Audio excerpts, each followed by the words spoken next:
was a kid, it occurred to me once that one of my favorite shows I watched never really answered this question. Who's that Pokemon? For those of you that don't really know much about the show, you would be surprised of the amount of Pokemon episodes that got banned from the US, or even in Japan. Rather it be Jinx presented as the racial stereotype Pokemon, Ash messing with guns, or James Milkshakes bring all the boys to the yard. Not only that, but even the entire franchise itself would sometimes find itself in controversy. But none of those will ever live up in infamy as much as the episode Denno Senshi Porygon, or Electric Soldier Porygon for short, where it committed the unusual yet insane crime, photosensitive epilepsy.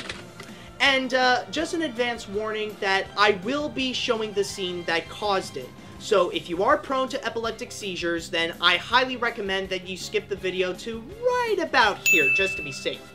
And just in case, I will also put up a countdown, like, when it'll come.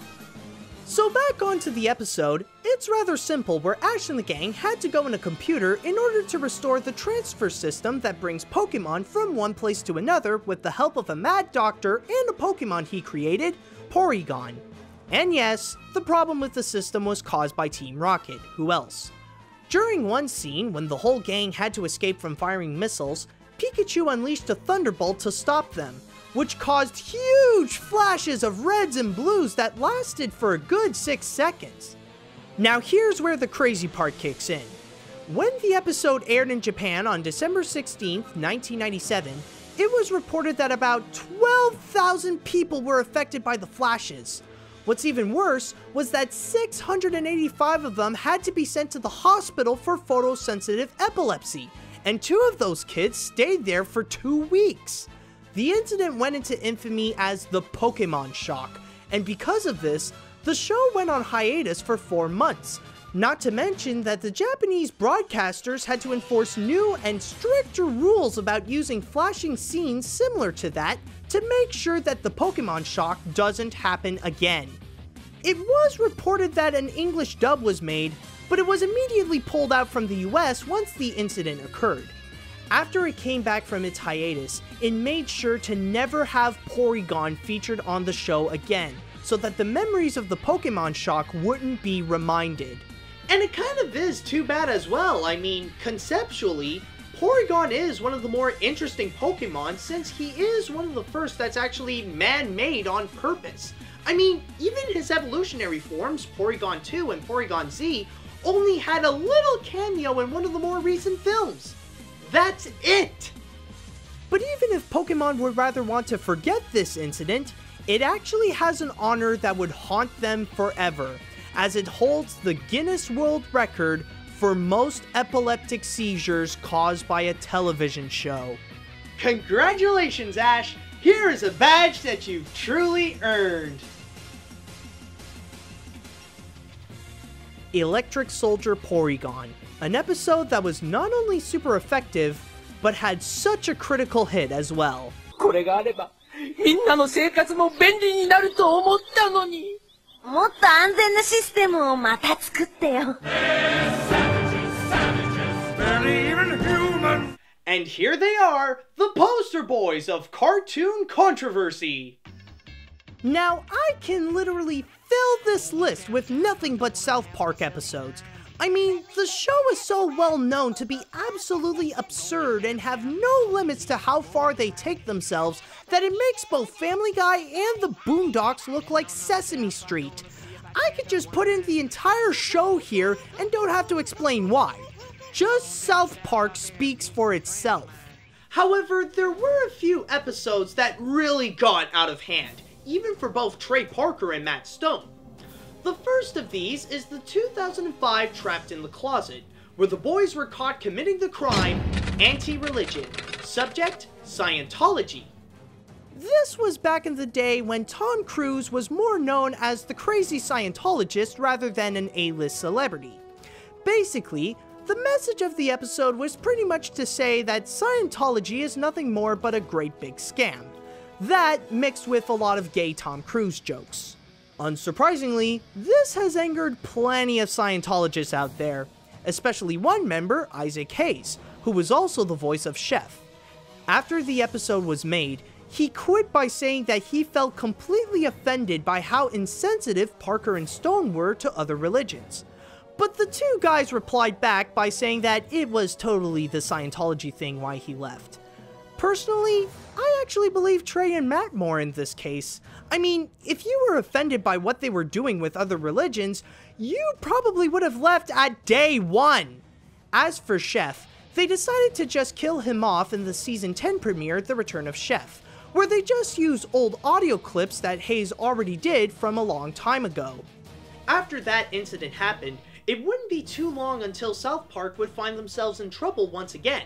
But this time the outrage was far bigger than the Scientologists, when they committed the crime that even South Park would never do to themselves: censorship. Ah yes, now it's time we get into the infamous episodes 200 and 201. This was supposed to be a milestone episode, featuring all the celebrities they made fun of in the show. The central theme of these episodes is all about the image of the Prophet Muhammad, and the amount of chaos it would cause if his image was ever shown. Oh, and also more gay Tom Cruise jokes. Now, before I go on, let me give you some cultural context. You see, in the Islam religion, the subject of a visual depiction of the Prophet Muhammad has been a long debate. Although the Quran never said it was a bad thing, and there has been some written depictions of Muhammad, there are some Muslims who forbid to ever show an image of him. As time would move on and technology would grow more advanced, some caricatures made by outsiders would be revealed, and protests from Muslims all around the world would start to rise. But back onto South Park, after 200 aired, there was a real terrorist group that gave a warning to Parker and Stone that if they revealed the Prophet Muhammad in the next episode, they were most likely going to be killed. As a result, when 201 was given to Comedy Central, the channel took liberties to heavily censor the episode, not only covering Muhammad's image and any mention of his name, but even the entire message at the end. After 201 aired, Comedy took it down so that it would never be seen on its channel again. Audiences were enraged by the censorship, taking it as a win for the terrorists. Plenty of protest occurred and many counter-arguments were made to why that act of censorship was wrong, like the fact that the show already showed a depiction of the Prophet Muhammad before in the episode Super Best Friends, and how he was slightly featured in the opening title. But even with that, Comedy ended up taking that down as well. It just goes to show that no matter what it is, if you try to cover something from the public to see or hear even just a little portion of the art, they will take that as a complete offense, especially if it's from a command from a group of people that are considered the enemy. If you don't believe me, look what happened a few years later when the same thing almost happened to a goofy little Seth Rogen comedy. But rather it be completely slamming a religion group or giving portions of an episode, you can always find something to be shocked about in the little messed up town of South Park. Savages, barely even human. Sing it with me, folks.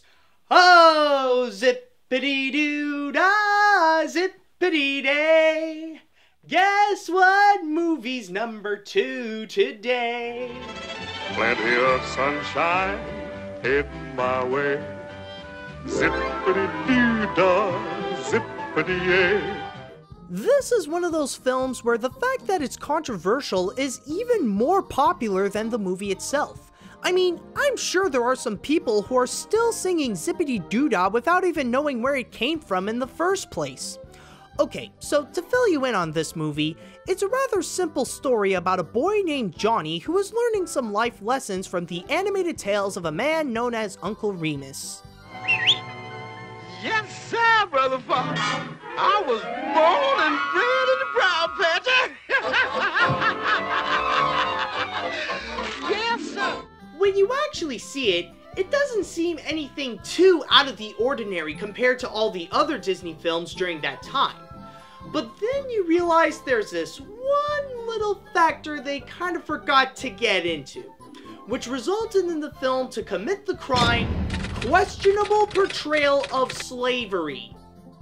To be fair though, Walt Disney does say this movie is set sometime after the Civil War, so slavery was already abolished during that time.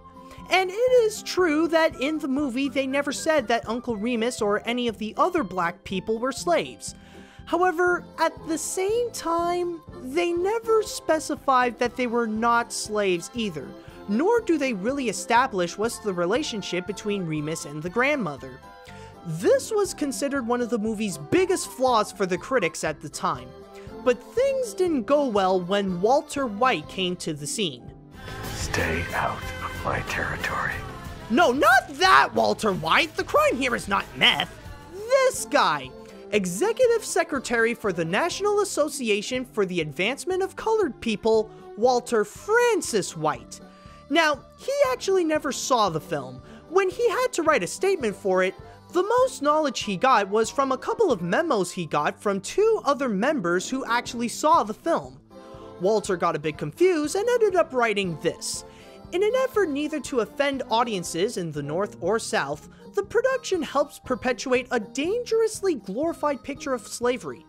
Making use of the beautiful Uncle Remus folklore, Song of the South unfortunately gives this impression of an idyllic master-slave relationship, which is a distortion of the facts. When the film was released, the reactions were really mixed. Some people loved it, thinking it was a blessing for African Americans, while others find it offensively racist and would go out picketing at movie theaters against the film.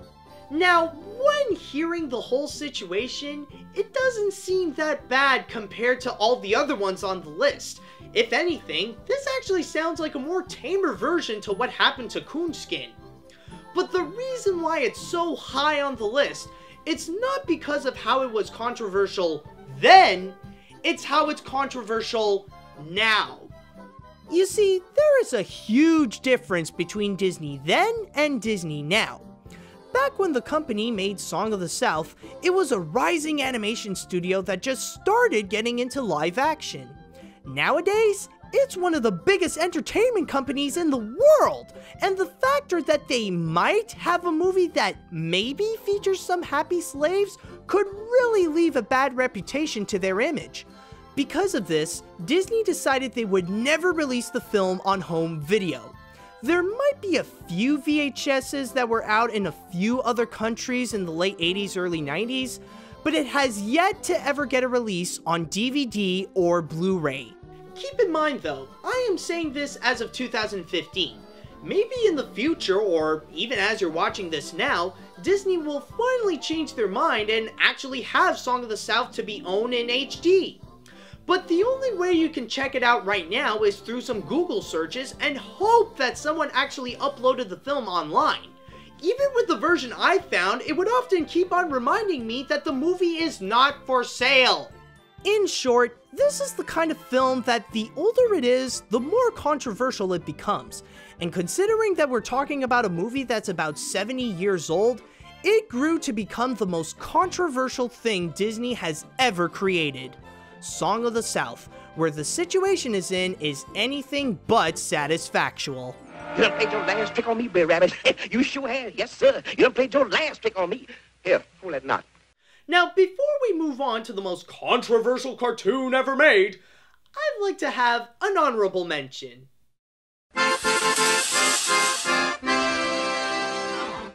For this list, I decided instead of looking into an animated project itself, I decided to look into a scandal in the animation industry.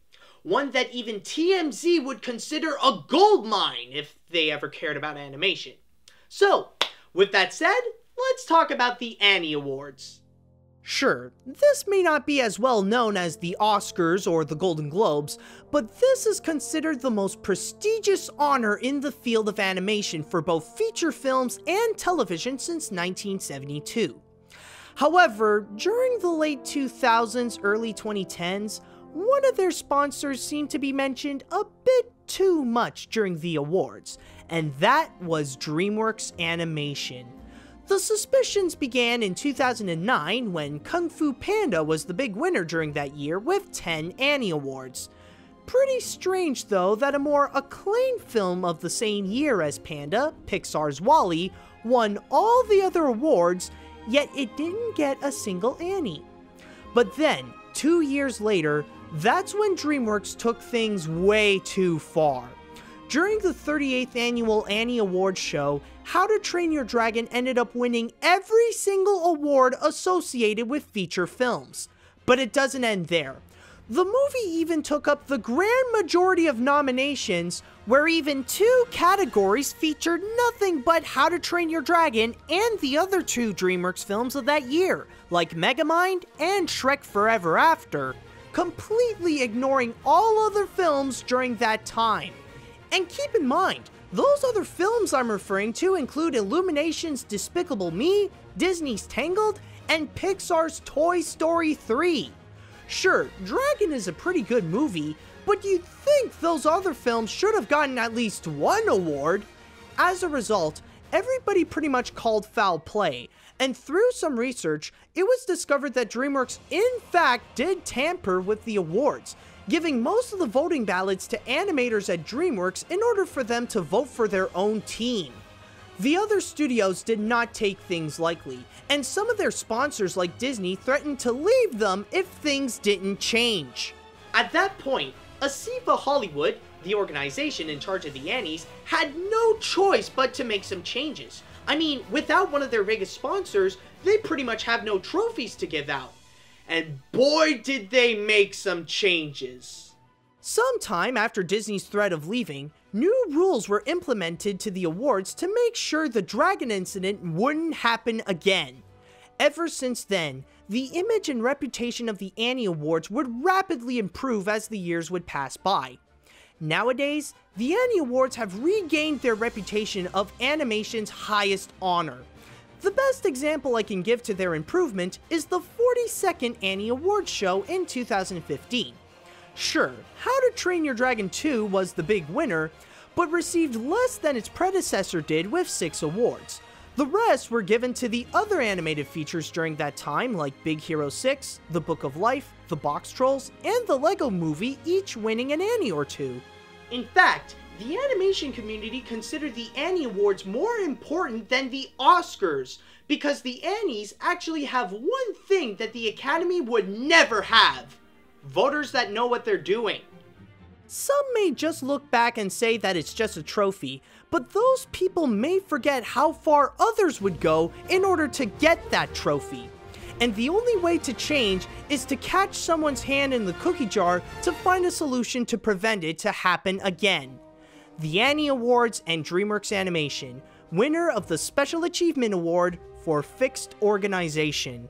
Thank you for nothing, you useless reptile. They're not like you and me, which means they must be evil. We must sound the drums of war. Let me give you a bit of a historical context for this one. As you may know, the 30s and 40s were a lot more culturally insensitive to other races. It was a time when people were just starting to be open to other cultures, but foreigners, or people who are just different to whites, were not completely considered people yet. This was evident with the cartoons back in the day, with some, like Tom and Jerry, would make little racist jokes here and there, and others like Popeye would give a good beating to the Japanese. However, they didn't really cross the line with it. Those little racist jokes are just little jokes that have nothing to do with the whole cartoon, and the whole slap a Jap thing was because, back then, the Japanese were allies with the Nazi Party during World War II, so they were considered the enemy and it was okay to mock them at the time. But it still doesn't change the fact that they're kind of uncomfortable to watch today. Hey, here's yours, Bowlegs. Here, one for you, Monkey Face. Don't shove, there's plenty for all. Here, Slant Eyes. But imagine if there was a cartoon where you take those little racist jokes and you make it the entire point of the cartoon, while also make it similar to the Jap Attack tunes, but take away any of the historical context that would defend it. Well, that's exactly what Warner Brothers did to not 1, not 2, not 3, but 11 cartoons, all joined together in one infamous group. Hit it! Ladies and gentlemen, I give you the Censored 11! Consisting of Hitting the Trail for Hallelujah Land, Sunday Go to Meeting Time, Clean Pastures, Uncle Tom's Bungalow, Jungle Jitters, The Isle of Pingo Pongo, All This and Rabbit Stew, Coal Black and the Seven Dwarfs, Tin Pan Alley Cats, Angel Puss, and Goldilocks and the Jivin' Bears. Now, there are two reasons why this ended up beating Song of the South at number 1. First, even if Disney is a little scared of showing the movie, they're not afraid to at least mention it. Zippity Doo-Dah is probably sung as much as When You Wish Upon a Star, and the animated characters are prominently featured in one of their most popular attractions of all time. Second, where the crime they've committed in Song of the South is questionable, there is no denying that these shorts are guilty as charged, and this is not something that Warner Brothers would like to talk about. The biggest reason why they're all grouped together is because they all share a common theme. A theme in which that commits the crime, racism. Subject, African Americans. Throughout the majority of these cartoons, they keep using this one running gag that basically says, it's funny because they're black, portraying them in the most stereotypical fashion while also putting blackface just for the sake of comedy. And they're not really like the stereotypical black person of today. Back then, they were known as the dim-witted, low-class, southern withdrawal, illiterate, big lips, crepes, loving, jazz-playing, and jiving Negroes. And there's no need to accuse them of creating some Uncle Toms, since a couple of them literally have Uncle Tom. The only ones that are considered debatable if they are racist or not are the ones made by Bob Clampett, Coal Black and the Seven Dwarfs, and Tin Pan Alley Cats, since some say that they're not really racist cartoons, but more jazz parodies of Walt Disney's Snow White and Bob's own Porky and Wacky Land. And the characters there aren't wearing blackface, but caricatures of popular jazz musicians at the time. In fact, the ones who argue for it consider Coal Black as one of the greatest cartoons ever made. Man, what you got that makes so white think you so hot? Well, that is a military secret. But if you guys are morbidly curious to know which ones are the most racist or the most offensive, I say go with the ones directed by Tex Avery. This one includes Uncle Tom's Bungalow, The Isle of Pingo Pongo, and All This and Rabbit Stew. Enter at your own risk. Back onto the controversy, when United Artists got their hands on the Looney Tunes and Merry Melodies library in 1968, they grouped these 11 cartoons and completely locked them up so that they would never be seen on television ever again. The only time they've ever been shown officially was during the TCM Film Festival in 2010, where Warner Archives presented 8 out of the 11 cartoons. Today, they've been out for so long that they would end up finding themselves on bootleg DVDs, and a few of them even went into the public domain. As I said before, Warner Brothers would never dare to associate themselves with these cartoons. They didn't even release it on DVD with all the other Looney Tunes shorts. Nowadays, they would just edit out any of the little bad bits that seem wrong in order to release it to a modern public.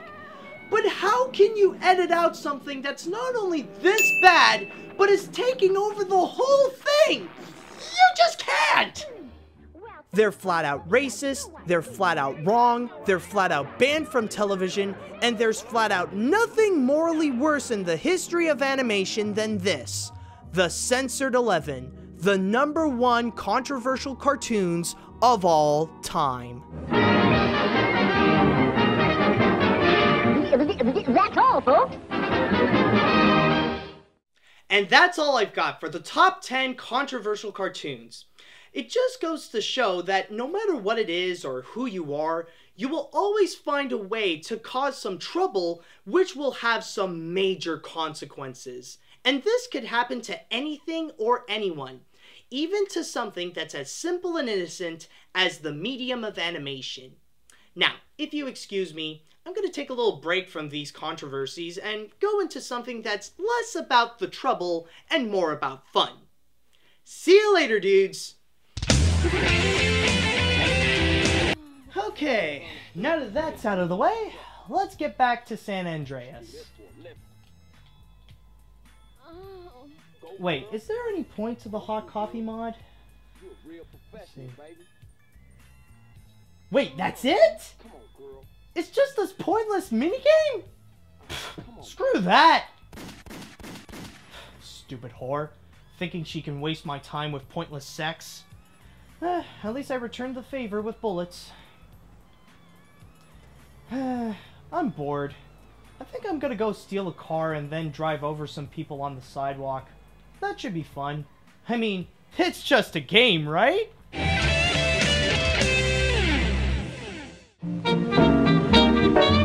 We're gonna send you right out of this world. Bumps, bumps, bumps, bumps, bumps, stab out on the boot. Stab up, bum, bum, bum. Send me out of this world! That's you, whiz, bangity bang, bongity bang, bong, bangity bang. Rip bubbles, bong, beat me, daddy, with a baseball bat! All right!